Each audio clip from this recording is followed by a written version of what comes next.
Niin, heippa vaan kaikille. Koska tänään on näin nätti ilma, niin mä ajattelin, että pääsette mun kanssa lenkille. On tullut jonkin verran kyselyitä, että no mitä siellä tapahtui sinä päivänä, kun mä viimeksi vloggasin ja mä menin siis sinne TE-toimistoon, niin sehän oli kiinni.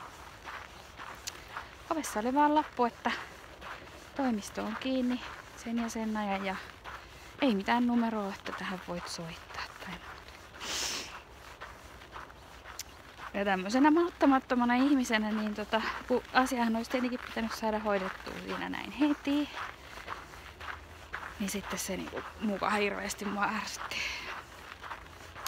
Mutta siis onneksi se oli kiinni, koska mähän sitten siltä istumalta heti siellä aulassa niin soitin tonne Yritys Suomen sinne palvelunumeroon ja juttelin siellä hetken aikaa semmoisen aivan ihaniin ihmisen kanssa, joka niinku neuvoi mut oikealle henkilölle, joka tosin oli varattu. Ja oli varattu vielä seuraavat 2 viikkoa ja mä sain ajan sinne vasta niinku ensi viikon torstaille, eli se on niinku sitten 8. päivä.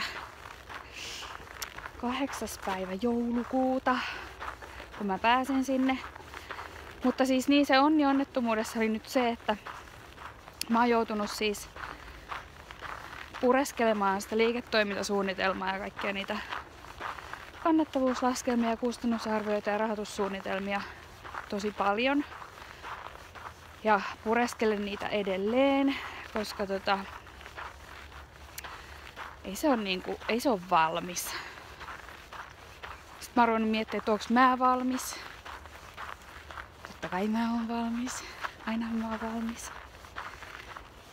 Välillä tulee semmonen olo, tiettäkö, että ihan niinku joku iskisi sillain niinku puukolla sydämeen, että mitä sä menit tekemään? Hyppäsit tyhjän päälle. Siis mulla oli ihana työpaikka. Aivan ihanat työkaverit. Että niinku ihan vilpittömästi. Välillä tulee semmonen kauhean ikävä sinne toimistoon. Onneksi mä oon saanut luvan, että mä saan vielä käydä siellä moikkaamassa.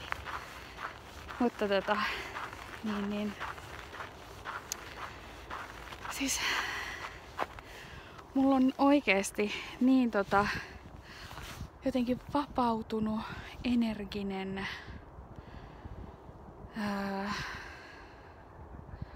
semmonen odottava, jännittävä.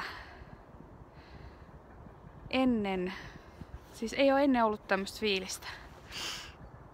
Kaikki on mahdollista.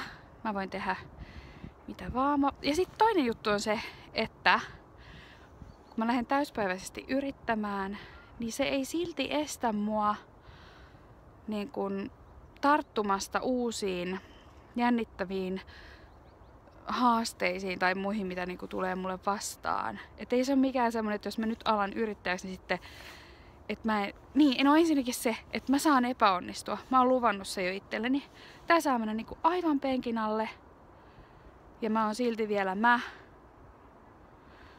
En tietenkään toivo, että mä epäonnistun, koska sit totta kai tästähän tulee ihan mielettömän hieno juttu. Aina tässä on vaan semmonen ihan yksi pikku ongelma. Että koska mulla on... me laskettiin mun miehen kanssa, että mulla on 21 liikeideaa. Mulla on 2 valmista liiketoimintasuunnitelmaa. Kumpikaan niistä ei ole semmonen niinku ihan paras. Että mut niin kuin mä sanoin, että tässä on nyt onnettomuudessa, että se toimisto oli kiinni ja mä oon joutunut nyt pohtimaan ja pohdin vieläkin, että sit se muokkautuu juuri sellaiseksi, minkälainen sen kuuluukin olla. Se on muuten ihanaa risukkoa täällä. Niin, mut ihana ilma, aurinkoa, valoa, lunta. Ja täällä on aika kivat tämmöiset kävelypolut täällä meillä Akaassa. Että Mut jotain mun piti vielä sanoa.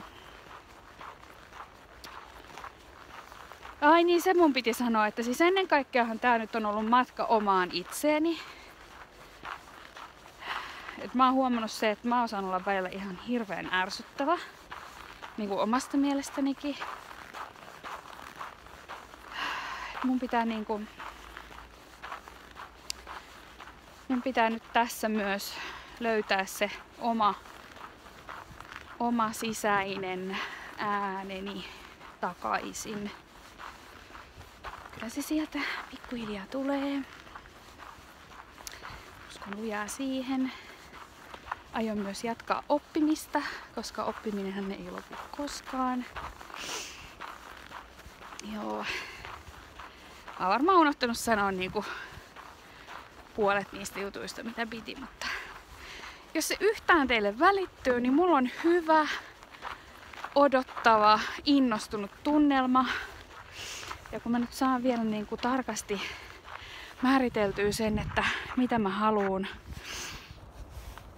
niin hyvä tässä tulee.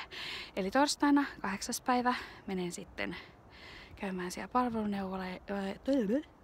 palveluneuvojalla. Sitten mä oon taas vähän viisaampi. Mutta liiketoimintasuunnitelmaa, kustannusarvioita, rahoitussuunnitelmia ja sellaista. Kaikkea kivaa. Yes. Heippa sitten.